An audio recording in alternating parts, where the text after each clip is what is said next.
Assalamualaikum warahmatullahi wabarakatuh. Wilujeng patepang sampurasun ka sadayana. Mugia urang sadayana aya dina panangtoyangan Allah Subhanahu wa taala. Dimudahkeun dina milik rizkina katut dibarokahkeun. Amin. Urang lajeng deui hanca carita dina judul Kasarung ka tempat munjung bagian ka salapan. Mangga ka sadayana caraketan.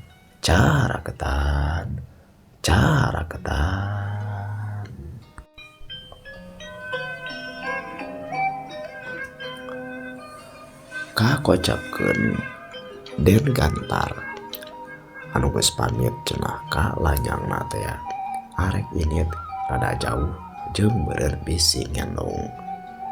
Ieu Den Gantar teh dina pikirna rek mindang saraya rek bebeja cenah kanu jadi babaturanna. Malahan mah lamun perlu mah arek init kakokolot kanu dianggap sesepuh atawa kokolotanana. Duh naon kokolotan teh nyaeta Ki Gantar anu aya di Gunung Pasir. Hayang nyaritakeun cenah kaayaan di imahna, utamana mah ngeunaan harta anu kumanehna karasa henteu jadi nikmat.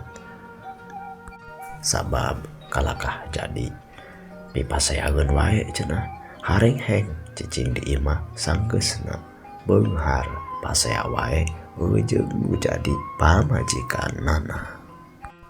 Sajaroning leumpang cenah muru ka jalan anu engkena manehna teh karep arek naek kendaraan rek muru ka imahna Den Ubed. Dina kaayaan keur leumpang kitu teh mikir cenah Den Gantar teh saperti kieu. Pikir-pikir mah ya teh ya. Nah bener gitu. Kapan geuna rezeki baralak teh sataun ge ka hareup bakal aya panagih di siluman.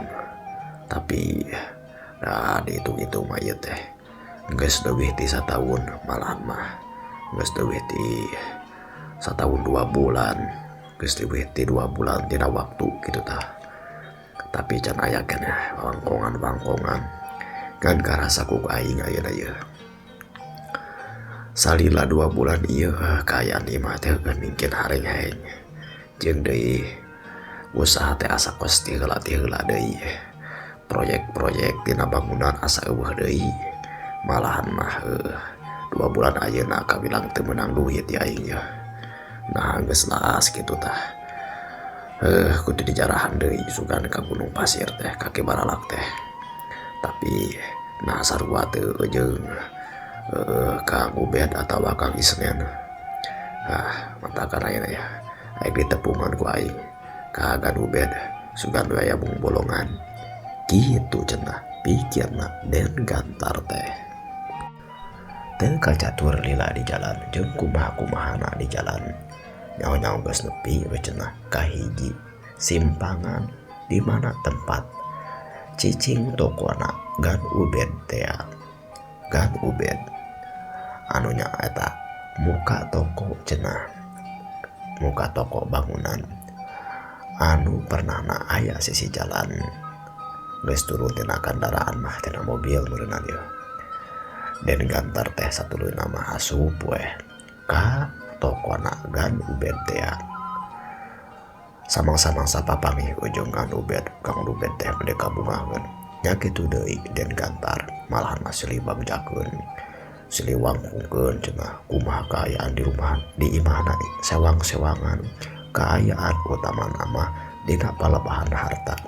Jika anu hayang pak beunghar-beunghar nu agul-agul pareus-reus yan ieu duanana cenah keur kaayaan beunghar manggulang-mangguling.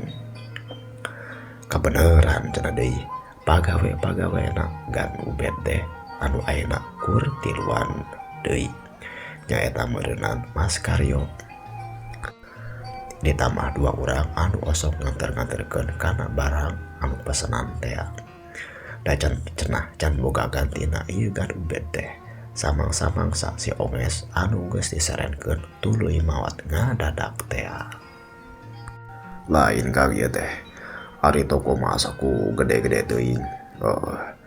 Tapi na pagawena gitu akang gua carina atawa kumaha ieu teh sabab pagawe cenah boga pagawe teh 3 tapi ieu teh katingali geuningan.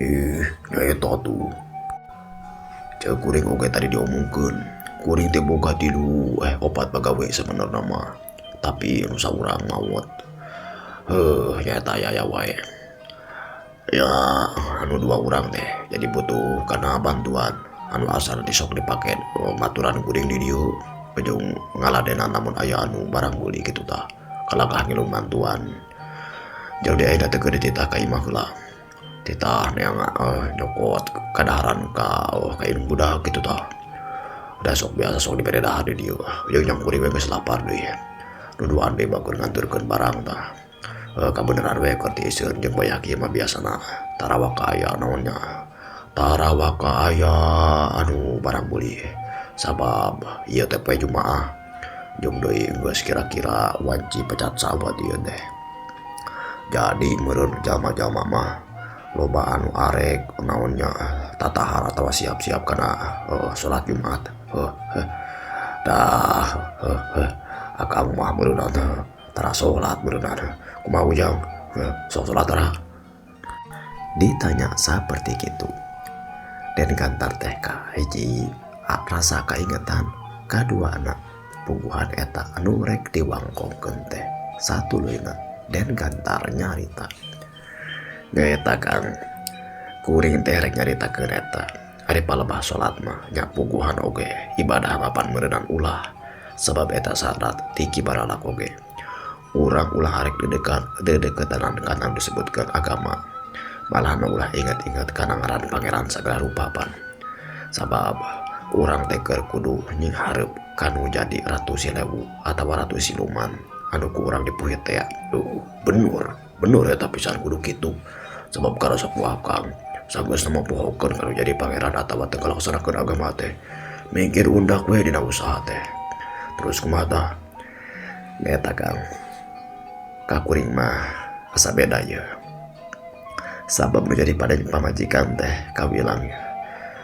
awewe anu bager sabenerna mah getol kana ibadahna jadi di imah teh asa rek kahiji kuring resok panas lamun ngadenge aya anu macakeun kana ayat-ayat di pangeran Al-Qur'an teh meureun baheula mah kuring osok maca kana eta ayat-ayat Al-Qur'an teh jeung kawilang jalma anu getol lah tah ayeuna teh sok jadi bahan papaseaan eta teh pamajikan teh malahan mah sabenerna mah tadi isuk teh keur balik ka kolotna masakeun eta sabab kuring cenah henteu katempo ibadah deui tara katempo maca Quran deui tara kadenge maca Quran deui tara katempo inget deui ningonan diajar ilmu da biasa mah sok ketol kuring teh kapan ayeuna mah jadi syarat meureun eta teh ulah ngalakukeun perkara-perkara nu kitu jeung geus karasa ku kuring oge yen ieu harta teh sakitu lobana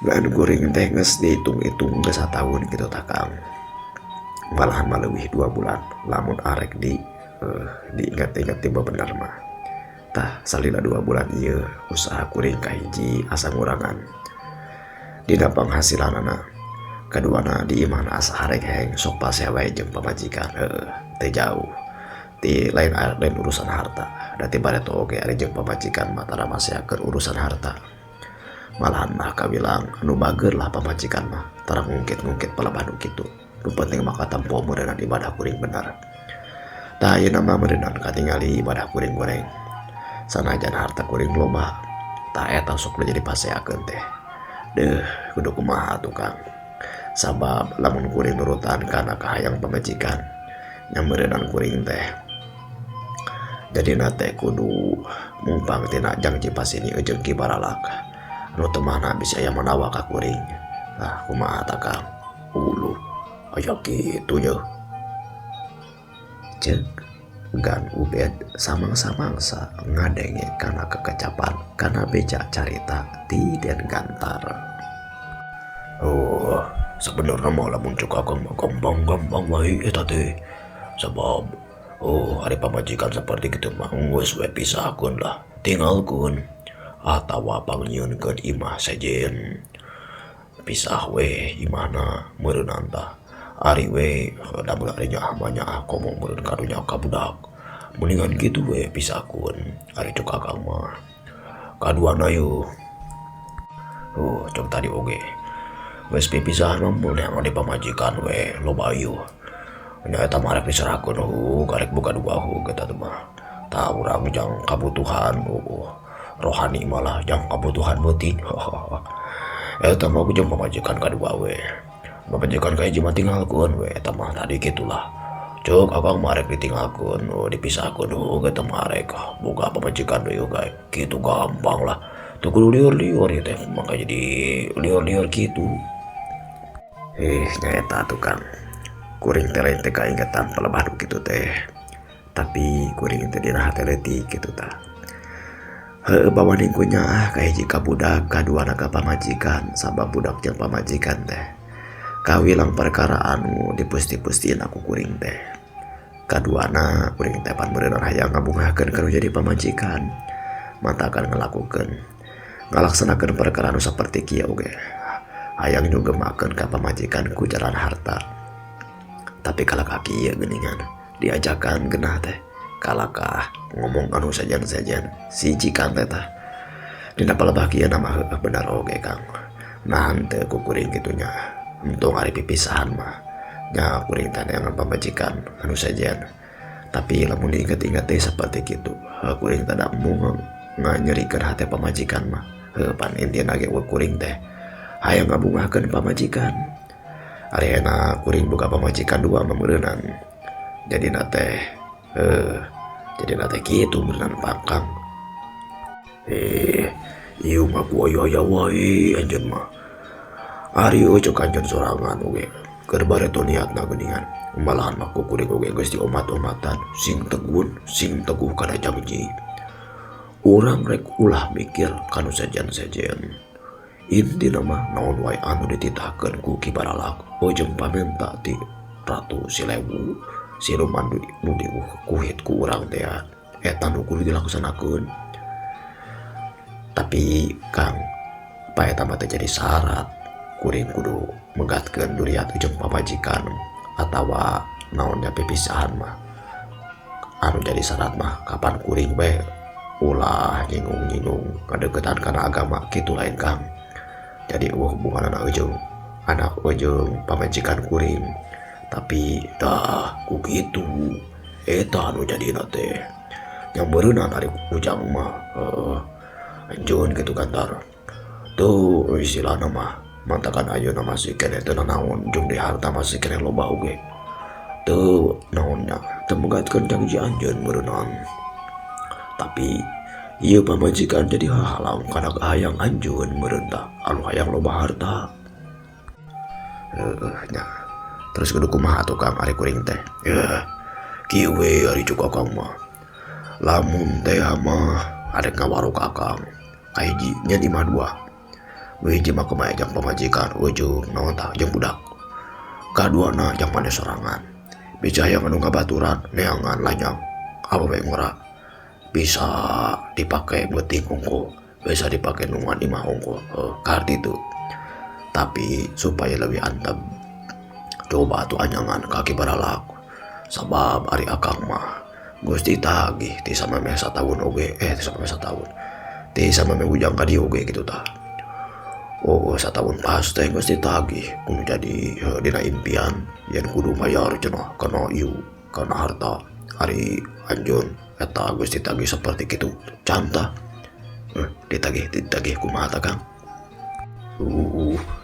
Can ditagih nya. Hiji ka tu siluman teh ari ka akang anu bagur. Anu turut tumut bubur ditagih ari ka manehan can. Ditagih kumaha ieu teh Kang? Ieu. Ka akang mah malahan mah disampeurkeun oge ku Kang Isnen. Batur urang oge beureunan. Yang saya tahu 2 bulan ka tukang ngonaan kana impian anu menta 300.000 yang cenah kudu geus buru bayar. Asa kumapar janji lah urang teh kudu ngawaro kana mangrupa segala rupa 100.000. Tapi lamun ujang meureun ayeuna acan di tagih seperti kitu, coba tanyakeun ka Kipalang bangun nama acan aya anu mangihan teh sabab istilah mah ka ujang teh aya halang anu jadi pamajikan teh, tapi sih kitu mendingan kana tepungan we tuh Kibaralaka itu di Gunung Pasir. Kahiji wangkungkeun tah si pamajikan ujang kayana seperti kitu haring di imah jeung moal jauh lah saran anu kaharti mah, tapi supaya Dewi puguh mah tanyakeun ka itu kaduana deui tanyakeun eta sabab ujang teh berderet teu oge geus satahun ayeuna teh nya santeuna bisi ayeuna naon kanu jadi diri ujang bisina teh di dodoho paurna teh siluman anu diukuhit kurang 100.000 teh ngama ka ujang mah sabab kaayaan di ujang mah beda geuningan dari akang mah pamajikan teh saluyu we jeung akang teu ibadah teh pamajikan oge nya tujuan malahan mah sanajan henteu diwangkungkeun sanajan henteu dititah saruana we jauhkan agama gitu jang kitu cenah eucekan Ubed teh anu jiga kalakah ngarasa bunga jauh tina ngalaksanakeun ibadah jauh ti pangeran teh. Di emot-emot mah geus oge sapertos kitu nya Kang. Tapi hari kira-kira ayeuna lamun mangkat ti ayeuna nah bakal kawengian moal nyakangnya lamun ka itu ka Gunung Pasir. Ari kapeutingan nya pasti kapeutingan. Sabab keur harita oge urang init isuk-isuk teh datang teh wanci geus menguk.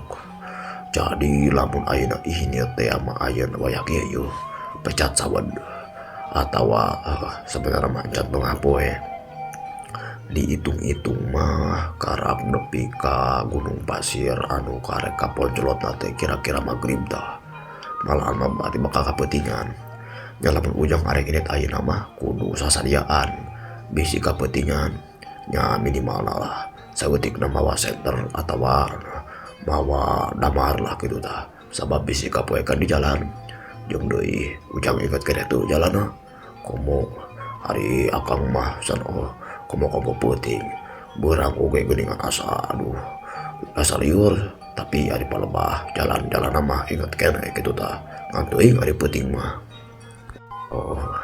kumaha tuh lamun kuring ieu nya lamun ayeuna mah bisi ayana naon di jalan sabab dia kuring oge asa inget-inget poho ari akang keur sateuh tuh ngajajab kuring ka itu ori di kangandur mah bisi naon maksudna kieu ujang ieu urusan ujang bisi teh akang kalak jadi salah sabab ieu urusan ujang nya kudu dibereskeun ku ujang akang oge harita kaditu teh henteu barengan jeung Mang Isnen nya sorangan we kitu tah ngan kabeneran papanggih we jeung Mang Isnen jadi ujang oge mendingan sorangan we kaditu arek kitu rek ieu ngan bisi hariwang kapeutingan di jalan mah kebaelah komo cenah tadi geus ngadenge naon geus pamit lieun kalanyang ujang nya balik ku lawe atuh ayeuna mah ke isuk-isuk ayeuna mah ulah muru ka dieu langsung we arek ka dieu ulah gawe kitu da ka jalanna oge ngaliwat heula ka dieu lain ari cek kuring mah atuh nya laras oge cek akang tadi Kang kumaha gitu kuring marek we heula we ka bumi gitu Kang engke anjing nya arek ngahajabati sabab lamun ayeuna papan judul lagi hayang ka akang terus ayeuna di jalan arek ka Gunung Pasir nya bisi naonnya henteu aya niati imah gitu Kang bisina teh rusakana pagawean halus-halus sabab harita oge karasa ku akang lamun kerjaan niat nu bener teh jadi teh kalaka kudu balik deui kapan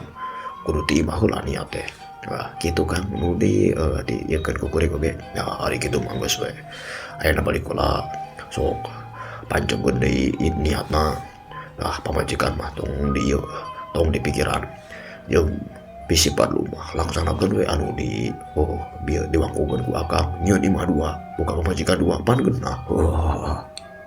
Nya laras Kang satu leuina ti dinya mah ngawangkung deui we cenah kanu sejen-sejen teu jauh ngeunaan kausahaan ngeunaan harta jeung kahirupan sapopoe.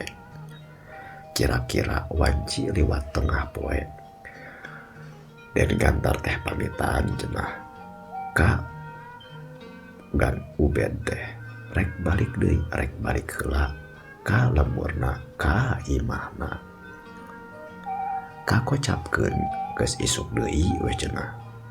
Den Gantar teh geus pamit ka si Aki teh ayeuna mah arek ini rada jauh deui sabab kamari mah kelangan balik heula.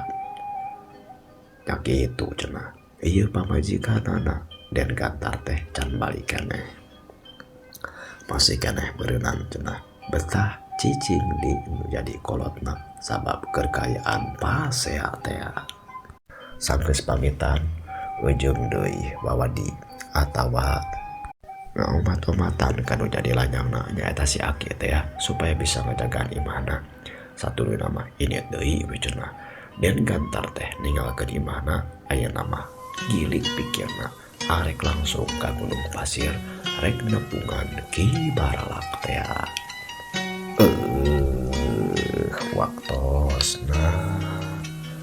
Waktosna parantos cekap kanggo episode nu ayeuna. Kumaha lajengan caritana banyak diantos wae dina video-video saterasna. Wilujeng patepang deui. Permio.